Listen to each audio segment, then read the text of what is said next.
Ya no se proclama la guerra, se prosigue.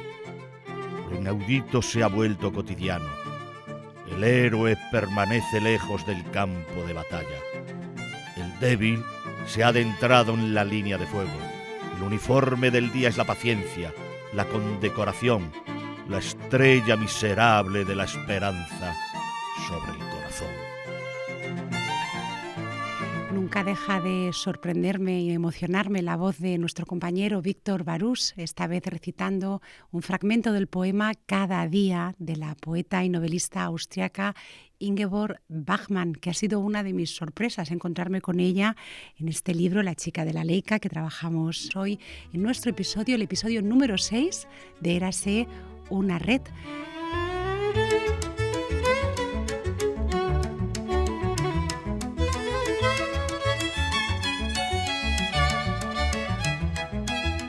Bienvenidos, soy Silvia Salgado, estás escuchando un podcast creado y producido por Jai Coruña, que tiene como objetivo ahondar en temas de interés y hacerlo desde una perspectiva humanista y científica y tecnológica. Hoy hablamos de fotografía y de fotoperiodismo. Hoy hablamos del poder de la imagen en nuestras vidas y de la historia evolutiva a nivel tecnológico y también a nivel social y cultural que ha tenido la fotografía.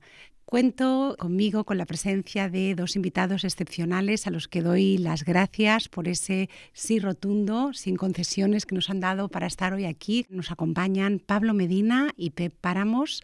Pablo, tú eres natural de Granada, resides en la ciudad de Madrid, en la capital, y has viajado desde allí. Muchísimas gracias por estar con nosotros. Y además, a vosotros por la invitación. Gracias. Y además eres, reportero, periodista para La Voz de Galicia. Así que todo se queda un poquito aquí en nuestra casa. Efectivamente. Nunca mejor como en casa. Pablo Medina es periodista especializado en conflictos de Oriente Medio. Empezaste tu carrera cubriendo las consecuencias de la derrota del Estado Islámico en Irak. Pasaste a cubrir la guerra en Ucrania y por esta labor además fuiste merecedor del reconocimiento de la AMI, de la Asociación de Medios de Información. Has cubierto la guerra de Palestina, has cubierto la caída del régimen sirio, has cubierto la terrible situación de los refugiados en la frontera turco-siria y además has colaborado para podcasts de referencia como es el The Political Room y también has trabajado escribes para medios internacionales como Der Spiegel. Es un lujo tenerte hoy aquí con nosotros. Muchísimas gracias a vosotros por la invitación. Os presento también a nuestro compañero, a nuestro amigo Pep Páramos. Pep es de sobra conocido en nuestra ciudad, en la ciudad de La Coruña. Él es fotógrafo, él es artista, trabaja en la iconografía y la lingüística de la fotografía, es curador de fotografía y codirige el atelier de fotografía de A Coruña. Es un hombre culto, meticuloso en su trabajo, lector, amante de los tempos en el proceso fotográfico.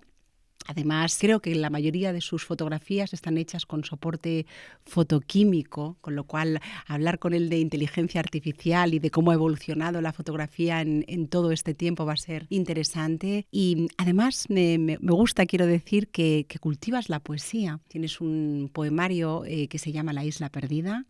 3 fotolibros maravillosos. Tengo uno aquí, The Coast, que os invito a los escuchantes a que lo busquéis en redes. Es un trabajo que ahora nos hablarás de él, un trabajo sobre el sector lácteo gallego. ¿Tienes formación en filosofía? Sí, interrumpí la carrera cuando pasaba el Ecuador, en el tercer año, y me escapé de allí. Te escapaste de allí. Tenía muchísimo miedo a que me atraparan aquellos sillones de cuero. Oye, Pep, y en filosofía tengo una pregunta, me viene ahora sí a la mente. ¿Se estudia fotografía en el currículum de filosofía?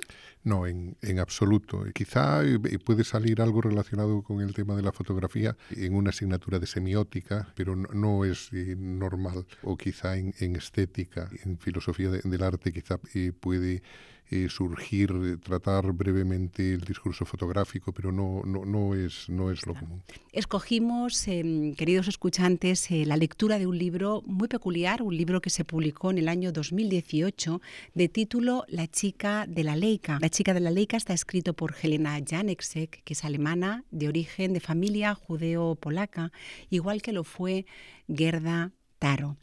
¿Quién era Gerda Taro? La joven fotoperiodista a la que ella, de una manera muy peculiar, revive en la memoria, en los recuerdos, en las emociones de 3 personajes que la conocieron, que la vivieron, que la amaron y que nos ofrecen un punto de vista, una mirada diferente, porque quizá, no sé qué opináis, ¿no? Vemos lo mismo, pero miramos diferente. Y aquí hay 3 miradas diferentes sobre un personaje icónico, 3 visiones muy diferentes del alma femenina de Robert Capa.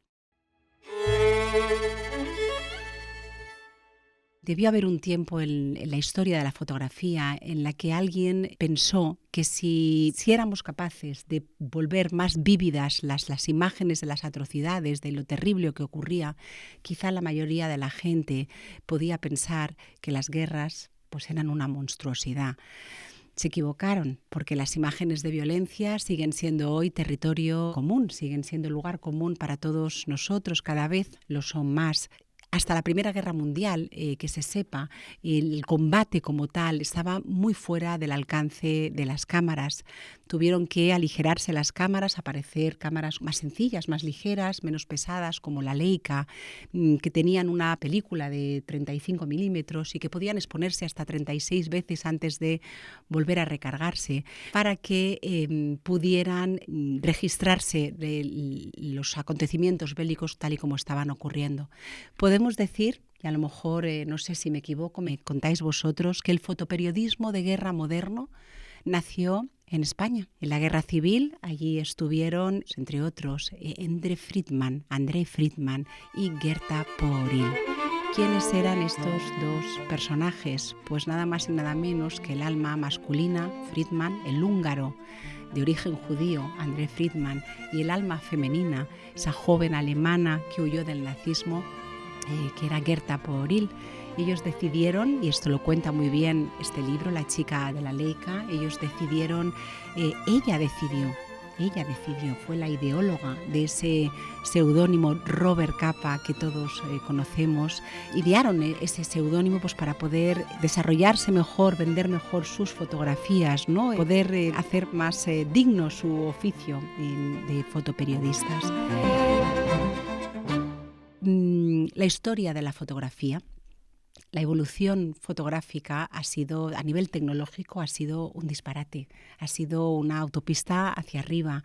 Desde sus inicios en el año 1826 con el heliograma de Niepce, pues pasando después por el daguerrotipo, por el calotipo de Fox Talbot, por el coloidón húmedo, por la placa, hasta llegar a la tecnología digital que democratizó la fotografía. Hoy todo el mundo fotografía, y hasta la época actual en la que nos encontramos, en la época de inteligencia artificial, en la época de superabundancia de imágenes, en la época de mayor accesibilidad y de mayor contaminación visual que tenemos de imágenes, todo ha cambiado, porque han cambiado las necesidades culturales, sociales y porque ha evolucionado mucho la tecnología.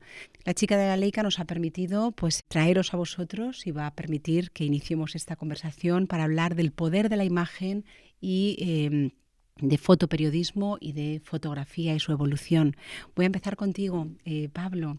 Tu experiencia narrativa y visual, ubicaciones pues como son Irak, Palestina, Siria, ¿han cambiado tu manera de mirar el mundo? Han cambiado mi manera de ver el mundo porque cada realidad tiene su agente transformativo en uno mismo. Yo siempre he dicho que la realidad es un destructor de ideología, de percepciones y de creencias que primeramente le tiene que afectar al periodista para que él pueda trasladar esa realidad de la forma más limpia posible. Y eso evidentemente te hace modificar tu destreza profesional. Cada vez ves mejor una crisis, cada vez ves mejor un conflicto, un desplazamiento, una crisis medioambiental. Purifica la mirada y sobre todo perfecciona el cometido al que tú te has entregado.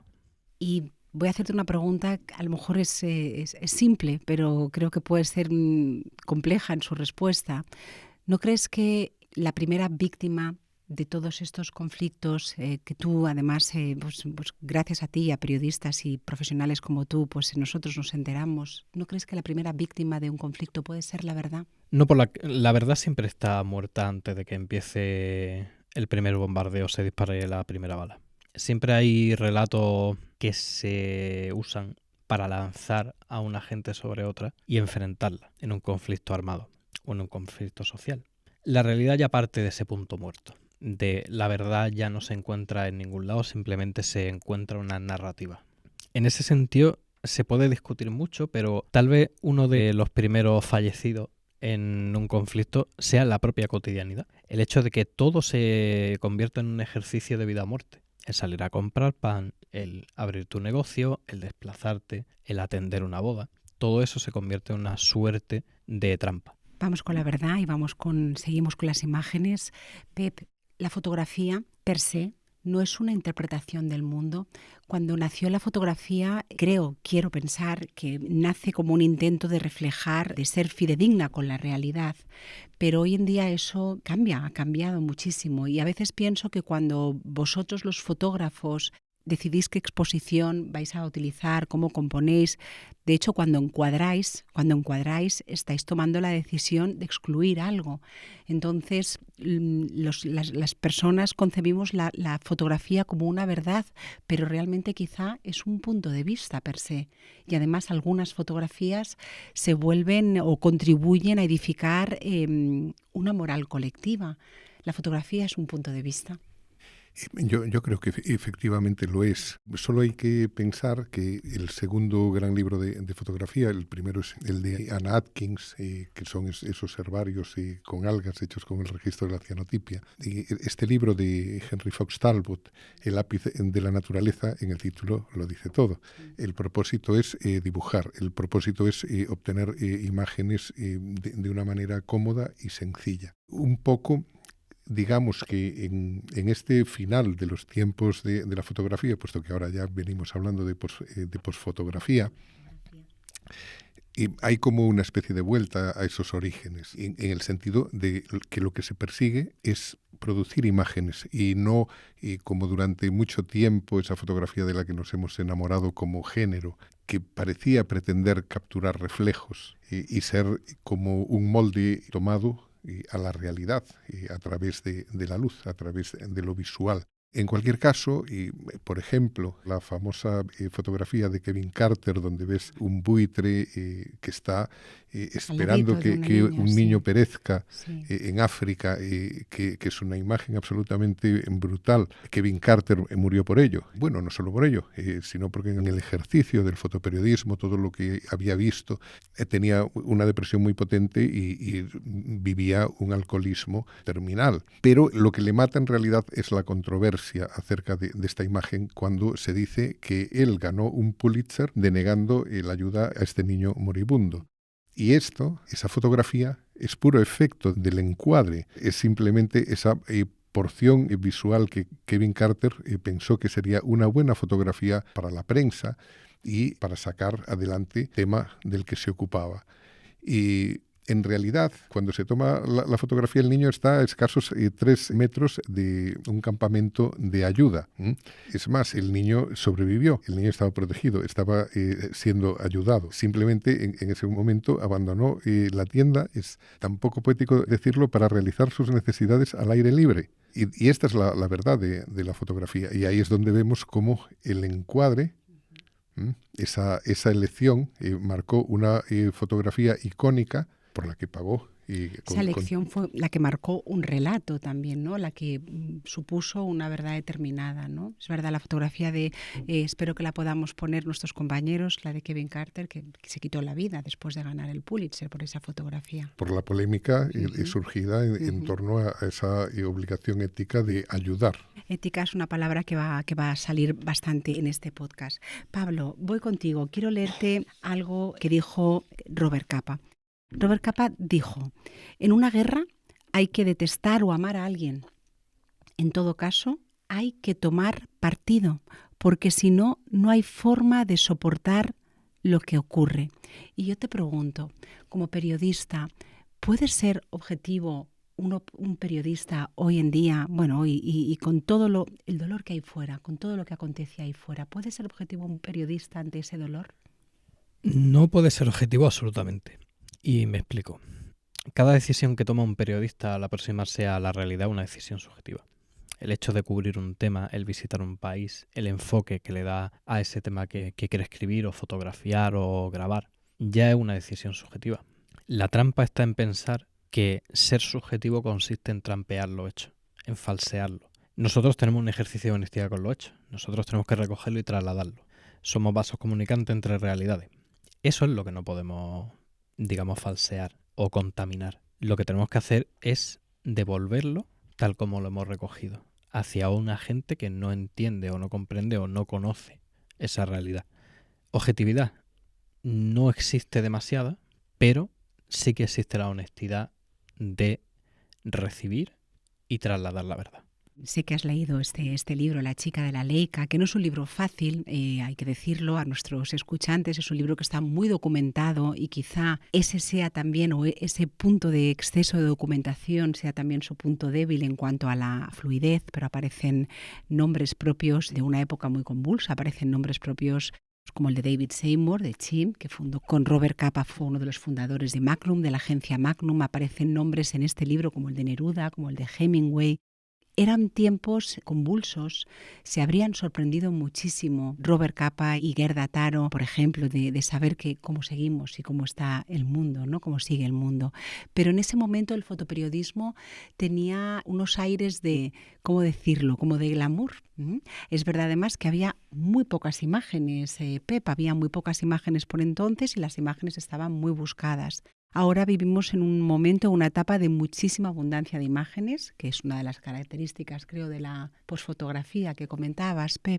Y vivimos en otra situación, en las características del fotoperiodismo.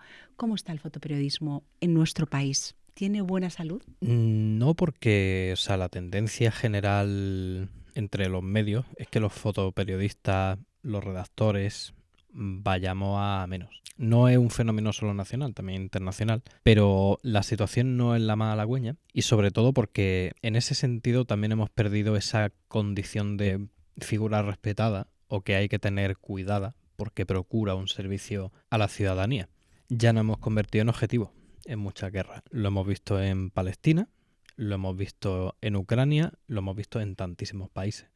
Ya nos hemos convertido en agentes de la incomodidad a los que sale gratis matar. No tiene consecuencia que nos secuestren, como ha podido pasarle a otros periodistas en la guerra de Siria, por ejemplo. No tiene precio que nos maten, como también pudo pasarle a muchos otros en Burkina Faso, en Irak. A José Couso todavía no se le ha hecho justicia, a Julián Guitaparrado tampoco se le ha hecho justicia, a David Beriain tampoco se le ha hecho justicia.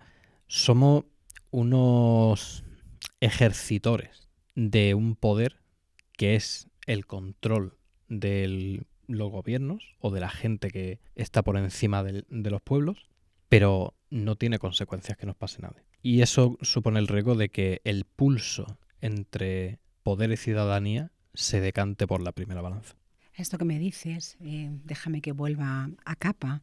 Él decía que el corresponsal de guerra tiene en sus manos su mayor apuesta, que es su vida, y que puede decidir a qué caballo apostar. Decía que él era un jugador y realmente acompañó a la compañía, por ejemplo, en la primera oleada. Si no me equivoco, fueron 5 las guerras en las que estuvo Robert Capa, que murió además en Indochina. La prueba de que cubrir un conflicto armado, me lo estás diciendo, es sumamente difícil, es precisamente esa larga lista de periodistas fallecidos. Hace unas semanas fallecían 5 periodistas en un ataque a uno de los hospitales, no recuerdo el nombre ahora, me vais a perdonar, pero fallecieron entre los tantos y tantos de civiles que fallecieron 5 periodistas que reportaban para diferentes medios internacionales. Se reclama que se abra un pasillo ahora mismo en territorio palestino para que podáis ejercer vuestra labor informativa y de hecho no sé cuántos periodistas han fallecido en los últimos 23 meses. Unos 247 en Palestina.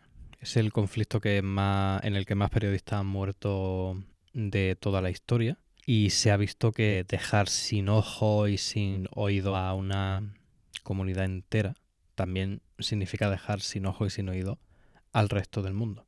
Israel tiene una política de silencio para dominar el relato que es absoluta y que no se puede modificar porque no están dispuestos a nada. No están dispuestos a ceder a ningún tipo de compromiso con la prensa libre. No quieren que se verifique nada porque saben que se la juegan y que todo lo que se averigüe va a ir en su contra. No quieren que se analice el porqué de los asesinatos de periodistas que están acusados falsamente de pertenecer a Hamas, y tampoco se quiere dar la imagen de lo que se vive, que es un genocidio. Se quiere vender como la respuesta a una agresión para construir un resort inmobiliario. Bueno, resort inmobiliario. Se quiere dar una imagen de que todo esto ha sido un ejercicio de autodefensa, cuando en el horizonte se dibuja entre Estados Unidos e Israel, con la connivencia de algunos países árabes como Arabia Saudí, un resort de lujo que esté vacío de palestinos. Me dejas un rato sin palabras y que conste, ¿no? en esto, ¿no? en nuestro episodio. Esto nos lleva a otra pregunta, Pepi, es que la imagen es muy poderosa. La imagen sustenta también un relato, y esto además antes lo hablábamos fuera de micros, ¿no? Que realmente quizá lo que decida quién va a ganar una guerra esté soportado por estas imágenes que nos llegan, que además nos cuentan un relato. Y esto viene siendo así desde tiempos inmemoriales, porque cuando pensamos en fotoperiodistas, por ejemplo, nos vamos siempre, inevitablemente, el común nos vamos a Robert Capa. Ahora espero que a partir de este episodio también nos vayamos a Gerda Taro, aunque es lógico que de ella se hable menos porque su vida profesional fue muy cortita, pero fue realmente una gran reportera de guerra. Pero el poder de una imagen se sabe desde siempre. O sea, hablamos de Robert Capa, pero por ejemplo estoy pensando en un periodista de guerra como fue Roger Fenton, que cubrió la guerra de Crimea. Y ahí, a colación de lo que cuentas, Pablo, pues creo que el gobierno inglés lo que quería era que Fenton con sus imágenes suavizara para la población general lo que estaba pasando, ¿no? Si las imágenes no tuvieran tanto poder como el que tienen, pues por ejemplo los regímenes autoritarios no las censurarían. Pep, sobre lo que dice una imagen, sobre el poder que tiene una imagen, sobre por qué hay fotografías que pueden tener más poder que otras, ¿no? Estoy pensando, por ejemplo, en la fotografía tú antes citabas, fíjate, esta fotografía de la niña y el buitre, y ahora estoy pensando en la fotografía de Nick Wood, que también recibió el premio Pulitzer por esta, seguro que a la memoria nos viene a todos, y si no, nuestros compañeros seguro que además la ponen por ahí. Es la niña subvietnamita que abre los brazos, rociada de napalm, y que corre hacia un fotógrafo, ¿no? El poder que puede tener una sola fotografía para concienciar a la población. Bueno, el poder de la fotografía depende también del territorio en que se siembra, depende de un estado de opinión. Así, por ejemplo, respecto a aquel momento en el que la imagen del Che Guevara tomada por Korda se convirtió en un icono internacional, a los tiempos de hoy sería posible que esa imagen alcanzara ese predicamento. Hay ese punto previo de la opinión social, hay ese caldo de cultivo del espíritu de los tiempos, el zeitgeist, se puede decir. Y sin eso ninguna imagen va a funcionar. Esta es la baza fundamental. A partir de ahí, si puede haber un control de la imagen, sí, cuando la imagen ya se ha convertido en propaganda. Pero esas imágenes que la gente hace suyas, esas son imágenes que hoy en día se echan de menos. Respecto a la guerra de la que estamos hablando hoy, la guerra de Gaza, hay imágenes increíbles respecto a su dureza, hay imágenes que habrían sido perfectas en otro momento. Y hemos pasado 2 años de guerra y nadie se ha apropiado de ninguna imagen específica de la guerra de Gaza. Y esto creo que es casi sorprendente, pero así es. Estás hablando de que la fotografía es memoria. La fotografía forma parte de nuestra memoria individual, de cada uno. Seguro que tú atesoras un álbum fotográfico personal, tú atesoras el tuyo, yo atesoro el mío, pero sí que es verdad que todos tenemos una memoria fotográfica colectiva que está llena de imágenes icónicas, ¿no? ¿Qué vuelve icónica una imagen? ¿Qué realmente vuelve icónica una imagen? Y con esto sigo el hilo de lo que me contabas. ¿Por qué no ha llegado todavía esa imagen fuerte, poderosa, sobre todas? Quizás es porque recibimos muchas imágenes.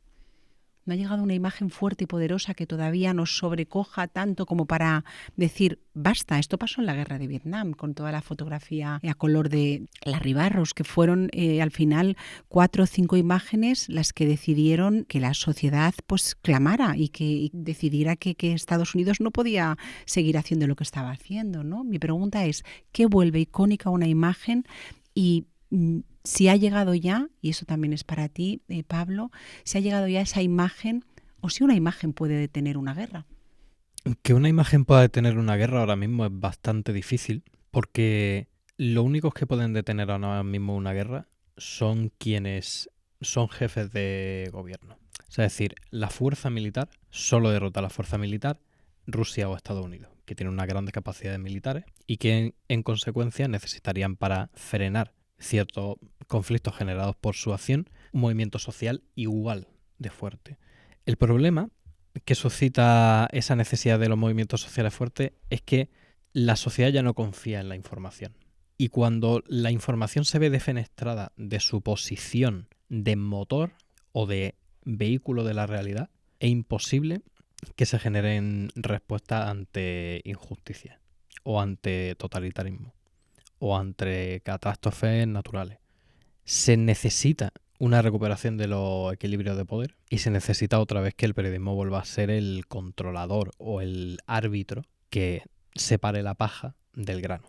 Estaba pensando con todo esto que me comentáis y en este momento tan complicado que vivimos, ¿no? Y que vivimos saturados de imágenes, Pepe, que además esta es una de las características de la era en la que estamos, ¿no? Esa abundancia de fotografías que quizá pues pueden tener una doble respuesta, ¿no? Que o nos hacen rugir o nos adormecen, ¿no? ¿Crees que se adormece nuestra conciencia ante tanta superabundancia fotográfica y visual como tenemos? Bueno, yo lo que pienso es que la función fotográfica es diversa. Hay fotografías que son absolutamente banales. Tenemos el Instagram, el TikTok, lleno de imágenes y videografías absolutamente narcisistas, que se ven rápidamente y se olvidan tan rápidamente como se vieron. Yo paso muchas horas al día viendo fotografías de gatitos. Y hay otro tipo de imágenes que tienen otro aporte, o tienen un aporte informativo, o tienen un aporte documental, o tienen un aporte creativo artístico. Y este tipo de imágenes no son las que vemos con más frecuencia. Entonces yo no diría que apareció la imprenta, se imprimieron enciclopedias y la gente se ha puesto a consumir enciclopedias. Esto no es así. Gran parte de lo que hacemos con las redes, con los móviles, es ver fotografías absolutamente banales como un mero pasatiempo y no hay un aporte de reflexión. Es todo lo contrario, es un fujismo. Y este es el momento que tenemos ahora en esta sociedad de consumo. De hecho, cuando quieres utilizar Google para buscar un contenido cultural, primero te informan de todos los lugares donde puedes pagar por acceder a ese contenido cultural. Y tener una información sobre el mismo cada vez es más difícil. En el momento en el que empezó a cantar este chico de Canarias, me parece que es de Canarias, Quevedo, de pronto cuando querías informarte sobre Francisco de Villegas Quevedo, tenías que irte 3 páginas más adelante porque ya no había otra cosa más. Y lo que vivimos es tan simple y tan tonto como esto.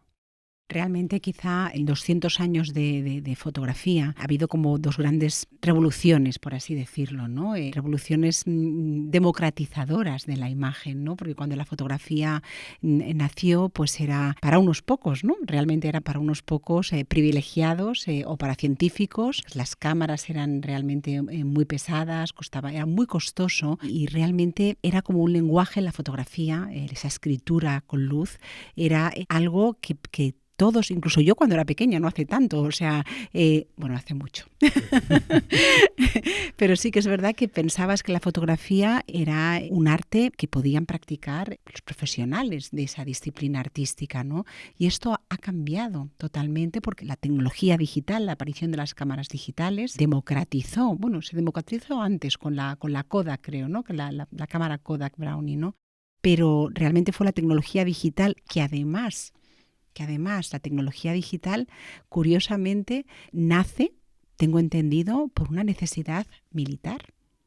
por la necesidad de espionaje, de utilizar sensores de imagen, o sea, y tiene su cosa, ¿no? Eso es esto que hablábamos antes de lo inocuo de la cámara, y creo que me lo decías tú antes, Pablo, que a ti te da miedo la cámara, que es un arma, ¿no? Realmente disparamos un arma y disparamos la cámara, ¿no? ¿Por qué me decías antes que te daba miedo? Bueno, eso? en realidad no me da miedo a mí, sino que le da miedo a tanto al que he fotografiado a veces, como a la persona que teme ver algo que no quiere que se vea. Es un arma de doble filo, pero también es una responsabilidad. Porque además antes hablaba con Pep sobre la buena decisión que supone no fotografiar algo que ves que no tiene su valor informativo, que no merece el espacio de la lente. Porque hay un proceso de criba ya en la cabeza de un periodista mientras trabaja. El periodista crea un titular o crea una entradilla o crea un párrafo mientras está observando una realidad, de la misma forma que está fabricando en su cabeza el tipo de imagen que quiere recoger, porque interpreta que es la mejor para contar la historia que ha trabajado. En ese sentido, proyectar esa cámara, en ese sentido, utilizar la cámara es un ejercicio de responsabilidad tal que, si no se ejerce bien, corre el riesgo de contaminar la historia, falsear los hechos, y eso es una cosa que el periodista no se puede permitir. Antes, Pablo, en la época de Capa había poquitas imágenes, y ahora hay muchas. Y ellos tenían una dificultad añadida, que era, Pepe, la distribución, ¿no? Cómo llegaban esas imágenes, por ejemplo, al medio, ¿no? Ahora es fácil, es uno de los avances, ¿no? Esa accesibilidad de la fotografía. Te pregunto, Pablo, cuando tú estás reportando, cuando tú estás ante un hecho que narras, pero que también visibilizas con imágenes, ¿qué tiempo tienes y cómo decides qué envías? Bueno, sobre el tiempo del que dispongo depende un poco de la circunstancia y de lo apalabrado con el medio con el que voy a publicar. Hay historias que toman más tiempo, hay otras que toman menos tiempo. Hay historias que requieren que salgan enseguida. Hay historias que pueden reposar para ser unas mejores historias, como por ejemplo seguir un proceso migratorio de una persona o de un colectivo. ¿Sobre qué se envía o no se envía? Pues es muy sencillo. Yo sé que quiero una historia hecha con una información que será en un formato de texto, en un formato visual, ya sea con imagen o con vídeo, y todo lo que no sea informativamente relevante se queda fuera. O sea, es tan sencillo como un ejercicio de criba, de no caer en el morbo, no caer en la falsedad, y si está bien documentado, acreditado y contrastado, entra. Si no, se queda fuera. Recibimos muchas imágenes de violencia. Recibimos muchísima información de violencia. Quizás está adormeciendo nuestra conciencia. ¿De eso sois conscientes? ¿Cómo logras conmover o cuál es tu objetivo final cuando tratas de conectar con el lector o cuando realmente tratas de informar? ¿Cómo lo haces? Sabiendo que estamos recibiendo tantísimo. ¿Cómo recibís esto? Yo con mi trabajo siempre intento el lector, el espectador o el oyente sea consecuente con el hecho que está presenciando. El problema es que los hechos ya se han disuelto o han disuelto su naturaleza, su importancia, entre tantísima cantidad de información a la que puede estar expuesta una persona. Cuando la violencia ocupa un mismo espacio que una cosa entretenida, o que un acontecimiento deportivo, o que un concierto, no hay un espacio distinguido para cada cosa. Simplemente hay una masa digital en la que todo cabe. Si la violencia, la injusticia, la pobreza, la catástrofe climática no tiene su lugar distinguido, es imposible que alguien se conmueva con eso, porque ya no distingue el sufrimiento, simplemente le parece parte de la misma ficción que va a haber más adelante. Pep, Ante el dolor de los demás, de Susan Sontag, he podido leer estos días, ella era una pensadora que a mí me fascinaba, me decías tú antes a mí que a ti también. Ella decía que creía que la fotografía bélica no debería ser bella, Igual que los pies de la fotografía no deberían moralizar. ¿Qué opinas? ¿Tú crees que la fotografía bélica puede ser bella, o te lo reformulo de otra manera? Ahora en unos días va a haber una exposición en el Thyssen en la que podemos ir a mirar fotografía del conflicto en Palestina, la guerra en Palestina. ¿Crees que que cualquier fotografía, incluso la bélica, es susceptible de convertirse en arte? Las cuestiones sobre el arte en cualquiera de los medios posibles para realizar una creación plástica, siempre pensamos en lo bello, siempre tenemos esa idea platónica del Fedón, en el que partimos de que el origen de lo artístico es la sensibilidad hacia lo bello. Realmente el arte, desde el momento en el que los humanos realizan las primeras pinturas, es iconográfico. El primer paso es siempre iconográfico. Hay una complejidad en la fotografía que hasta recientemente, todavía en los años 70, se discutía su estatus semiótico. A día de hoy está el acostumbramiento que tenemos con la fotografía, que también la fotografía es iconográfica. La fotografía ya ha dejado de ser aquel molde visual que tomábamos a la realidad disparando una cámara en una fracción de segundo. Lo que sucede con el coleccionismo de fotos fotoperiodísticas es que el arte es una función social compleja, es una función social que está transida por las relaciones de poder. No es el paso del tiempo el que decide que una imagen informativa o una imagen documental son coleccionables como arte. Sí que hay un impulso artístico en los humanos en el que nos liberamos, pero en el momento en el que lo liberamos a nuestro grupo, en el que lo ponemos en común, adquiere un valor. Y cuando ese valor es considerado por todos, aparecen aquellos que quieren acapararlo, que son los poderosos. Yo lo ejemplifico siempre con lo que sucedió con los bronces de Benín. En Benín simplemente aprendieron una técnica del bronce de los árabes. Estamos hablando de una tribu africana.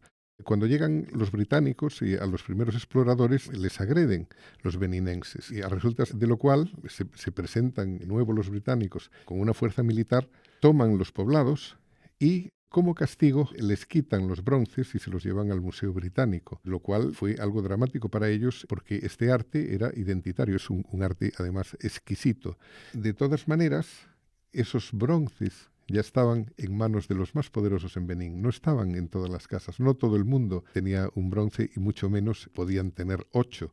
Entonces la función del arte es compleja. Recuerdo hace unos 10 años a Gervasio Sánchez extrañarse de que alguien quisiera comprar sus fotografías por cuestiones estéticas. Cierto que Gervasio se alegraba porque destinaba los fondos para la ayuda de las personas que se habían quedado, por ejemplo, sin una pierna.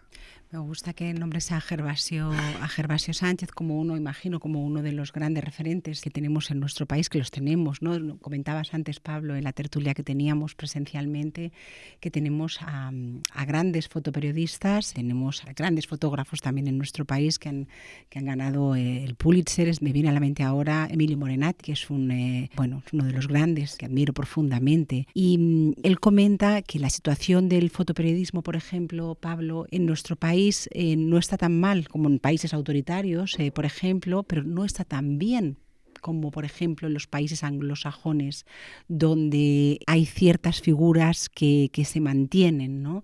La situación de nuestro fotoperiodismo, o te lo pregunto de otra manera, en estos tiempos que corren, que sé que tienen su precariedad, me explico, desde mi humilde opinión, ¿no? de cierta crisis en el sector informativo tradicional de los medios, ¿no? Porque ahora está TikTok, están las redes sociales, tenemos otra manera de informarnos. Y mi pregunta es, ¿de qué prescinden los medios tradicionales? ¿Han prescindido del editor de mesa, del editor fotográfico? Pues depende de varias cosas. Es verdad que se ha perdido plantilla, y esto no pasa solo en todos los medios de España, sino también en bastantes medios europeos, sino globales. Pero lo más importante es que se ha perdido la credibilidad. O sea, según el Digital News Report, estamos en índices bajísimos de confianza con los ciudadanos, y ahí hay una doble culpa. O sea, por un lado el periodista que no ha sido honesto en su trabajo, y por otro lado la empresa que ha sido incapaz de sacar a flote el barco. Esa mezcla hace que ese lugar privilegiado que tenía el periodismo como espacio consagrado y seguro para la verdad se haya difuminado. Y a todo esto hay que sumarle que la democratización de la información ha hecho que el periodista esté a veces más centrado en corregir o en desmentir que en probar el hecho y en defenderlo. Y yo creo que sería un ejercicio de honestidad para todos los periodistas pararse a pensar cómo se puede solucionar esto, primero desde un punto de vista personal, segundo desde un punto de vista colectivo, y trazar diálogos transversales para poder recuperar esa confianza. Pero sobre todo, lo más importante creo que es hacer el oficio bien, ser honesto, nunca traicionar los códigos éticos y deontológicos con los que se mueve un periodista y nunca dejar que una verdad pueda ser manipulada por nadie. Ni por un director, ni por un político, ni por un empresario, ni por un agente de presión, por nadie. El periodista tiene que ser defensor de su trabajo, cueste lo que le cueste. Introduces la palabra credibilidad. Cuando hablamos de imágenes también referenciamos los créditos, y los créditos en una imagen, sepámoslo, derivan de esa palabra de la credibilidad. En estos tiempos, antes modificábamos las fotografías con la luz y ahora la modificamos con los algoritmos, ¿no? Y todo ha cambiado muchísimo y hace que quizá la fotografía ya no podamos hablar de ella como de verdad, quizás sí de verosimilidad, no sé si me explico, ¿no? Y quizá tengamos que poner esa credibilidad de la que habla Pablo, Pep, no en la fotografía en sí, sino precisamente en el autor de la fotografía. ¿Qué opinas? Bueno, el origen de la fotografía, como ya he dicho antes, es la creación de imágenes de una manera sencilla, rápida, sin gran trabajo. Ya a finales del 19 aparece una fotografía de Oscar Oesterreilander y Los dos caminos de la vida, donde se combinan 30 negativos para crear una imagen que nunca existió. Y hay todo un tránsito en las disciplinas fotográficas hasta que aparece la idea de la fotografía directa, de una fotografía con muy poca manipulación, una sola toma con absoluto control de la misma, con absoluta fidelidad incluso a la luminosidad de la escena original. Esto es, por ejemplo, lo que defendía Ansel Adams. Pero esto no es lo primero que aparece. Lo primero que aparece cuando emerge la fotografía es un poco aquello en lo que la fotografía se ha convertido al final de su historia, ¿no? Que cuando entramos ya en estos terrenos de la inteligencia artificial. Ahora hay fotos que están súper procesadas. Muchísimas fotos están absolutamente procesadas. Basta que amplíes para darte cuenta de que muchas modelos no tienen arrugas, no tienen ni siquiera poros en la piel. Yo creo que ha habido un paradigma de esa fotografía que pretendía ser testimonio y que ahora esta no es la función más visible de la fotografía. La función más visible de la fotografía y ahora seguramente es el espectáculo, ¿no? E incluso el narcisismo, la recreación de sí mismo en las redes. Y en prensa, esto culmina en ese momento del que habla Pablo, de supresión de muchos puestos de trabajo, en que muchos medios, a la hora de informar incluso sobre un conflicto bélico, se han ido a buscar fotografías en redes sociales, fotografías procedentes en realidad de otros conflictos que han sido utilizadas de una manera totalmente engañosa. No son buenos tiempos para el verismo. No son buenos tiempos para la verdad. Por eso la función del periodista es tan importante, porque es el que desde su función informativa da autoridad a esas imágenes. Bueno, pues busquemos siempre, lo decías antes en tertulia, busquemos siempre la firma, ¿no? El crédito, ¿no? De quién nos está contando qué. O sea, es muy importante, sobre todo para nuestros jóvenes, ¿eh? Sobre todo porque además sí es la forma más fácil de responsabilizar a una persona de cuando falsea un hecho. De cuando falsea un hecho. Pero bueno, como bien decía Pep, pensamos que la fotografía se falsea en los últimos tiempos y se manipula desde los tiempos. De hecho, esta fotografía, Muerte de un miliciano, de Robert Capa, siempre tuvo ahí cierta polémica, ¿no? No sé si tú me puedes explicar esto, ¿no? Es la polémica que hubo con la fotografía del Muerte de un miliciano. Es que con esta fotografía, Robert Capa tenía, es decir, André Friedman, tenía la costumbre de referenciar todos sus negativos en pequeñas libretas. Simplemente recortaba una copia de contacto y ahí ponía la fecha, el lugar donde había sido tomada y hablaba de las circunstancias en un breve parrafito. Y justo la libreta donde debería estar contenida esta toma se ha perdido. Esta toma, que yo sepa, tampoco está en la famosa maleta mexicana. Es algo que se ha estudiado hasta la saciedad, incluso se ha investigado si esta podría haber sido en realidad una foto de Gerda, que no fue así. Esto se ha sabido por el frame característico de la cámara que en ese momento utilizaba Robert Capa, que si no recuerdo mal era una Contax. Es una cuestión sumamente controvertida, porque las fotos de esa secuencia son contradictorias y un poco es como si esa escena se hubiera escenificado con dos milicianos diferentes. Otra versión dice, en cambio, que en ese momento cayeron 2 milicianos. Se han rastreado lugares, nombres. Las investigaciones son absolutamente desbordantes. Y siguen, no se ha llegado todavía. Siguen estudiando. Sí, está esa polémica. Es una polémica, es un debate que continúa. Continúa. Para mí la cuestión principal es que tanto Friedman como Gerda no estaban ahí, porque sí, ellos no estaban en la guerra de España, porque sí. Ellos vinieron con convicción y la principal de sus convicciones era detener la guerra. ¿Qué importancia tiene a fin de cuentas si esta imagen se ajusta en realidad a los criterios del nuevo documentalismo? ¿Qué importancia tiene si la foto no es la toma de una muerte real, sino que es una foto escenificada como un símbolo con el objetivo de detener la guerra, que era algo que estaba entre sus prioridades? Yo le daría la vuelta a esta cuestión por ese lado, ¿no? La fotografía tuvo además un recorrido curioso. Primero se publicó con otra serie de la Guerra Civil Española en la revista Vie, francesa, y casi un año más tarde aparece en la revista Life. Y es desde ahí, desde la publicación en Life, cuando la fotografía alcanza su trascendencia y llega a identificar la guerra española.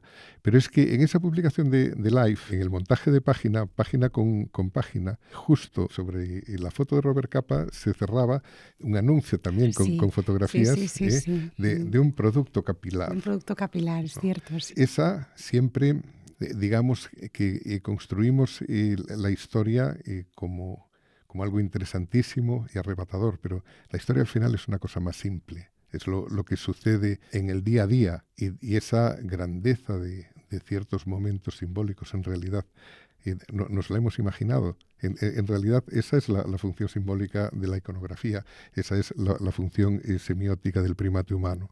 Y lo que sucede en el día a día me hace pensar en algo y te hago otra pregunta. Fotografiamos todo ahora mismo. Lo que sucede en el día a día, a cada hora, a cada momento, cada acontecimiento de lo que acontece, es susceptible de ser fotografiado, como nos está ocurriendo ahora, que lo fotografiamos todo. Yo no sé vosotros, igual vosotros no, pero yo seguro que si miro ahora mismo mi dispositivo móvil, mi teléfono, seguro que tendré miles y miles de imágenes y realmente que me interesen o que quiera atesorar, como se atesoraban antes las fotografías que poníamos en los álbumes de fotos, pues habrá pocas, unas pocas, ¿no? ¿Por qué lo fotografiamos todo? ¿Por qué hemos vuelto cualquier acontecimiento de nuestra vida, pues eso, susceptible de fotografía? Bueno, enseguida todos acabamos siendo definidos como creadores de contenido. Evidentemente, esto es como cuando se acuña demasiada moneda. Hay una evidente devaluación, ¿no? De todos modos, esto yo veo que es una gran preocupación para autores como Fontcuberta, ¿no? A Fontcuberta le preocupa muchísimo que con fotografías de 10x15 podríamos ponernos en contacto con Marte, por ejemplo. Podríamos llegar hasta allí poniendo una detrás de otra. ¿Qué es lo que hace importante a esta cuestión? ¿Es realmente importante este hecho? A fin de cuentas, hacer fotografías de cosas, mandar una fotografía diciendo ¿es este el detergente que tengo que comprar en el supermercado? ¿Es algo grave o problemático? Solo es grave o problemático cuando pensamos que las fotografías tienen que tener un valor extraordinario. Por ejemplo, para una galería. Este pensamiento restrictivo de ecología visual siempre me ha parecido sospechoso de ser una crítica, un pensamiento o una preocupación a la medida de las galerías de arte. Y siento bastante desconfianza sobre esto. Hay sitio de sobra para que haya fotografía mientras sigan fabricándose móviles. Hay sitio de sobra. Bueno, yo creo que estamos en un mundo súper abarrotado y que tengo la impresión de que lo estamos duplicando y replicando en imágenes. Pablo, vuelvo contigo. ¿Puede el periodismo, puede, Pablo, la fotografía, puede la información hoy en día ser libre, veraz y gratuita? Pues respecto a las dos primeras, no es que pueda, sino que la fotografía debe ser libre y debe ser veraz, porque si no estaría incumpliendo ciertos códigos deontológicos periodísticos. Es decir, tiene que ser libre porque si no fuese libre sería propaganda. Y de la misma forma tiene que ser veraz precisamente por lo mismo. En términos de gratuidad, yo estoy bastante en desacuerdo en que tenga que ser gratuita porque al final el fotógrafo o el fotoperiodista tiene su trabajo y tiene que tener una remuneración por su trabajo. Y esa remuneración no se consigue ofreciendo un trabajo gratuito. De la misma forma que un reportero no se coge un micrófono delante de una cámara de televisión para no percibir un sueldo, o una persona no escribe para no percibir de igual manera su remuneración más que justa. O sea, creo que no solo hay que cuidar al periodista en términos de sus derechos laborales, sino también en su derecho a tener una vida digna. Y no me puedo resistir a hacerte esta pregunta también. ¿Cómo va a acabar esto que está aconteciendo? ¿Va a haber un ganador de esta guerra? Pues me alegro que me lo preguntes porque me sirve para recordar que los periodistas no somos profetas. Es decir, los periodistas estamos especializados en hechos y lo que todavía no ha acontecido no es de nuestra competencia. Es decir, el periodista que adelanta acontecimientos o que se cree poseedor de cualidades proféticas al final acaba siendo o bien un propagandista o bien un vocero de un interés detrás X. No sé cómo va a acabar. Lo único que tengo son sospechas, pero como no están confirmadas no puedo decir nada.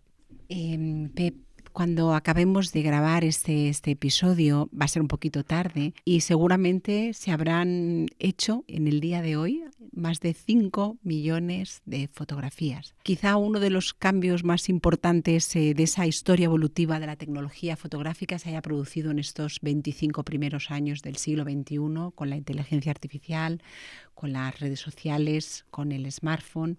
Y te hago una pregunta. ¿Cuál va a ser el sitio de los fotógrafos, de los novelistas y de los poetas? ¿Seguirá habiendo espacio para ellos? ¿Cómo ves el horizonte de tu oficio?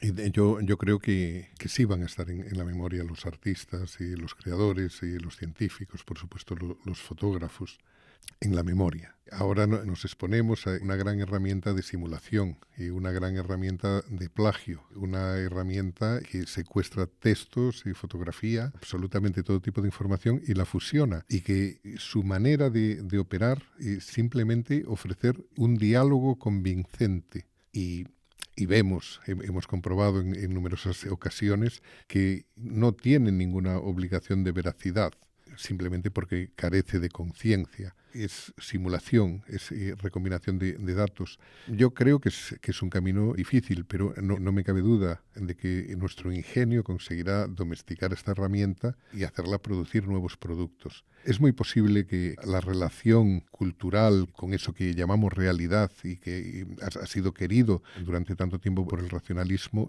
cambie. Eso creo que es también la posibilidad que ahora mismo se está abriendo. De hecho, algo que es muy prospectivo es cómo funciona la industria cinematográfica. Y esa industria cinematográfica de cine de arte, de cine de grandes historias, en los últimos tiempos ha ido a fantasías extremas, ha ido a superhéroes y ha ido a un fujismo de la realidad. El planeta se nos queda pequeño para todo lo que consumimos. Y se nos queda pequeño para todo lo que deseamos porque no dejamos de desear. La realidad se nos queda corta. Nos queda corta. Bueno, voy a valorar, sé que en tu proceso creativo, en tu proceso de trabajo, a ti te gusta ser meticuloso y darle los tempos necesarios. Y me hace pensar en Roland Barthes, en sus fragmentos de un discurso amoroso, ¿no?, que decía que la espera sublima el amor. Y ante todo lo que evoluciona, también démosle su espacio y su tiempo a la fotografía como arte y por supuesto a la poesía y a la literatura. Invitamos a todos nuestros escuchantes a leer este libro que está traducido por Carlos Gumper, es de la colección Andanzas de editorial Tusquets y narra la fatalista vida de esta mujer que pereció casi como una poeta romántica, tenía 26 años. Pongan en valor su trabajo, el valor de una mujer icónica, pero no por su relación con Robert Capa, sino por su humanidad, por su tremenda humanidad y por su labor como fotoreportera. Tengo que despedirme y os voy a hacer nuestro test de Jai. No sé si lo conocéis, pero son 3 preguntas muy sencillas, así que voy contigo, Pablo. ¿Qué lees? Ahora mismo estoy leyendo un libro de un académico de Rumanía que se llama Mircea Eliade, que hace un estudio sobre las religiones y la espiritualidad en un primer tomo de 3 que oscila o comprende el periodo desde la prehistoria, paleolítico, hasta los misterios de Eleusis en Grecia, que está resultando ser un libro bastante atractivo. ¿Y qué ves? Veo El Señor de los Anillos porque he intentado dejarlo y no puedo. ¿Y qué escuchas? Y escucho demasiada propaganda que merece una respuesta. Interesante eso, nos lo notamos, ¿eh? Nos has dejado, a ver, ¿qué lees, qué ves, qué escuchas, Pep? ¿Qué lees? Bueno, yo llevo toda la vida leyendo La realidad y el deseo de Luis Cernuda. Ese es seguramente mi libro de cabecera y creo que me moriré leyéndolo. No tengo la menor duda. Lo que escucho me puede mucho. Creo que soy ese tipo de rockero que ha evolucionado desde Lou Reed hasta Nick Cave. Me encanta. Pero en la actualidad lo que escucho desde hace años, incluso tener el mismo disco sonando en el coche durante meses, es el blues de Junior Kimbrough o de Robert Lee Burnside. Y estos 2 están todo el tiempo conmigo y son los que me reportan cierta esperanza en lo que me queda por vivir. Y en lo que veo, yo soy muy de David Lynch, soy enfermizamente de David Lynch y por eso casi han desaparecido las películas que puedo ver. Bueno, pues muchísimas gracias por estar hoy con nosotros. Ha sido un placer conversar a vuestro lado con vosotros y realmente se nos queda muy cortito esto, lo sabemos, pero es el tiempo que tenemos. Os animamos de verdad, volvemos a insistir en que leáis La chica de la Leica o que os vayáis a, por ejemplo, este libro maravilloso que me decía Pep, ¿cómo me alegro que lo hayas leído? Ligeramente desenfocado, porque que es de Robert Capa. Sabed que Robert Capa, André Friedman, quería ser periodista y novelista antes que fotógrafo, ¿no? Nos vemos el próximo 23 de octubre en tertulia presencial y con nuestro episodio número 7. Vamos a leer la fórmula preferida del profesor, así que vamos a hablar de matemáticas, de competencias digitales, de la educación y de cómo recibimos hoy en día el conocimiento en un momento en el que se debate esa transición del papel al digital o la vuelta del digital al papel. Así que os esperamos para hablar de educación, de conocimiento y competencias digitales y gracias por escucharnos. No olvidéis que vamos a dejar todas las referencias posibles que nos han dado Pep, Pablo y todos los libros que hemos leído en nuestras notas del podcast. No olvidéis compartirnos, no olvidéis comentar y sobre todo no os olvidéis de leer y de ejercitar el pensamiento crítico. Busquemos la buena conversación como la que tenemos siempre en Érase una red. Este episodio está dedicado por todo el equipo de Érase una red a nuestro amigo, a nuestro compañero, magnífico periodista, alguien muy comprometido y un enamorado de la imagen como fue Andrés Ríos. Desde aquí le mandamos un beso y lo tendremos siempre con nosotros. Cerramos con esta cita en la voz de Víctor Barús, de Helmut Gersheim. La fotografía es la única lengua comprendida por el mundo entero. Y al acercar todas las naciones y culturas, enlaza a la familia humana, independiente de la influencia política, allí donde los pueblos son libres. Refleja con veracidad la vida y los acontecimientos. Nos permite compartir las esperanzas y angustias de otros e ilustra las condiciones políticas y sociales. Nos transformamos en testigos presenciales de la humanidad e inhumanidad del género humano.